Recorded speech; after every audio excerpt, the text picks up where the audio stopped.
JBN, we keep you informed. I am Michelle Jones, and in the news, man of unsound mind shot by police in Portland. A man believed to be of unsound mind was shot by cops this morning in Port Antonio, Portland. The man, who was shot twice, remains hospitalized at the Port Antonio Hospital in stable condition. The incident is being probed by the Independent Commission of Investigations, INDICOM. It is reported that about 6 a.m., the man went on a rampage along Harbor and Blake Streets, where he smashed the windscreens of at least 4 vehicles. Armed with a stone and a machete, he then made his way to the nearby Port Antonio police station on West Street, where he became boisterous and verbally attacked cops. Police personnel tried to restrain him, but he managed to elude them. The man then ran to the corner of Harbor and West Streets, where he smashed the glass door at a financial institution.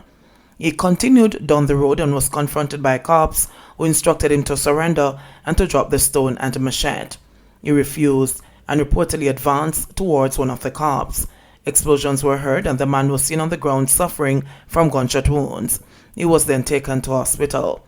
An alleged eyewitness, who gave his name as Vinton from Titchfield Hill, called for more to be done to remove persons of unsound mind who display violent behaviors from the streets of Port Antonio. "I look at the police, them look at this a man in here," he said. "If him they get closer to them, dog name them supper. Monday him attack a whole heap of people on William Street and them have to take with themselves," he continued. Westmoreland mechanic charged with rape and murder. Dwayne Raffington, otherwise called Ricky, was arrested and charged with several offenses, including murder following an incident at Caledonia District with Torn in Westmoreland on Wednesday, June 30. Raffington, a 38-year-old mechanic of Highgate District, Darlaston, was charged with the murder of 20-year-old Fitzroy Booth of Bluefields in the parish. Reports from the Whitton police are that Booth and a woman were at home about 2:10 a.m. when they heard sounds coming from outside. Booth armed himself with a machete and went to the window where he was shot by Raffington.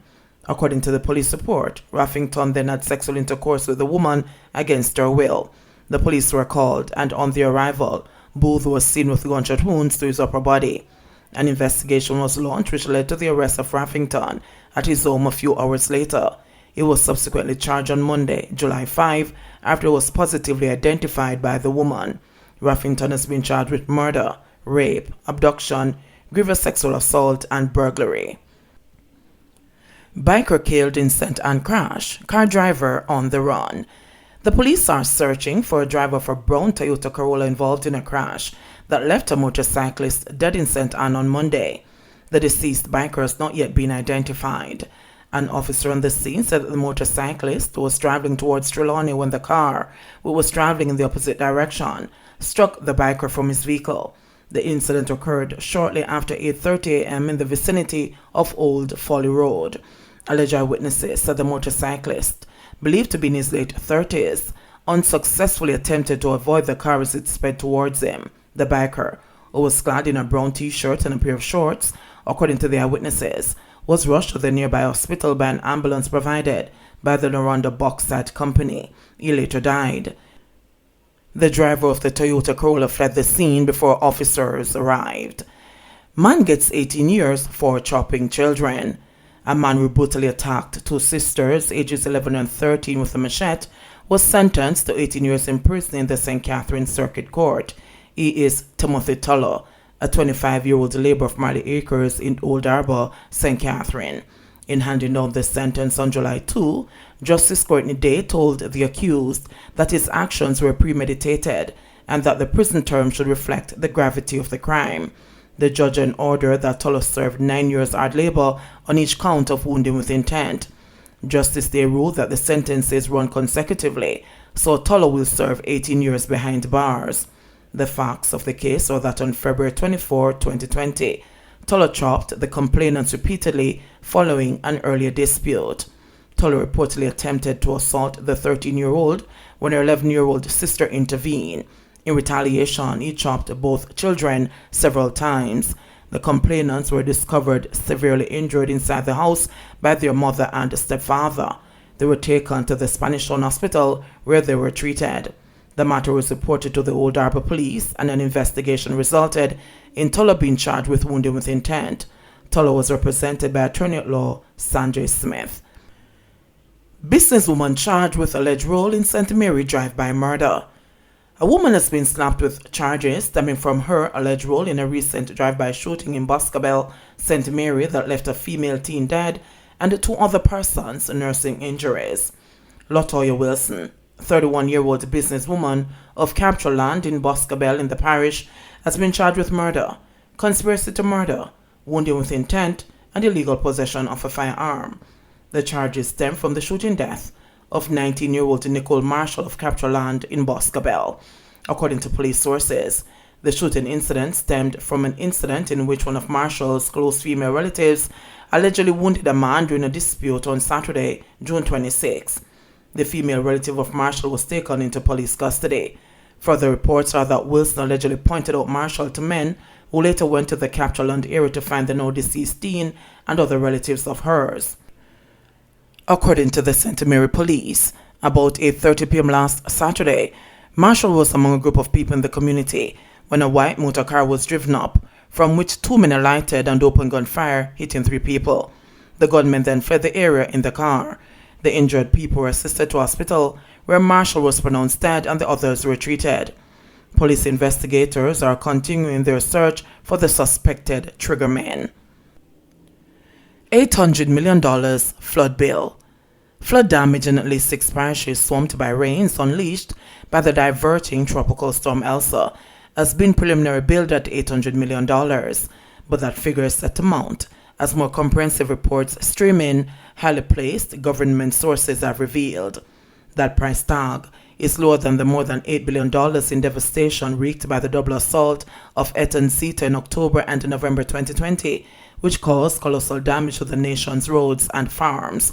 Christopher Gordon was among several householders stranded on Monday as the Big Pond in Bannister, St. Catherine, flooded sections of the main road, preventing him from attending his cousin's funeral at a family plot in a neighboring community. Gordon did not want to miss the final rites, but skipped the funeral for fear that his on-the-street motor vehicle would sustain significant damage if he tried to plow through the expanse of water.